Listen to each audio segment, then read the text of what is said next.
na it's a Monday, usually pag 9 PM talagang clear na clear ito dito.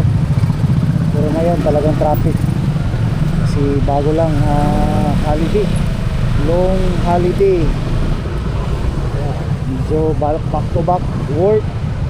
Ayan, lumusot pa sila sa gilid dahil hindi mapigilan yung pagmamadali. Talagang ayan, lusot. Tayo maghihintay lang tayo. Ayun,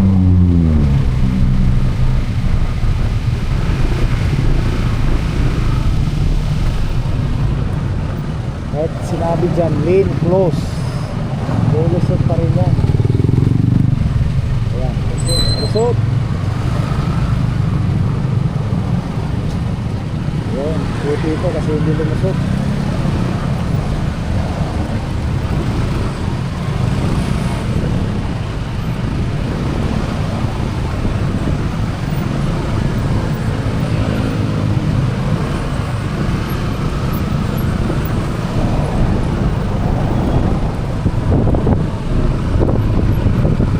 Ayun, lumusot pa rin isa.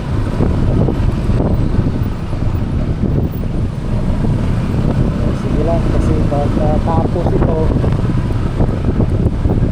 kunting tiis na lang dyan sa may rotonda, dyan sa isang lane na ongoing na yan, no? Palapit na yan matapos. Ayan, maraming naglulusutan.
Tuloy pa rin sa manhole.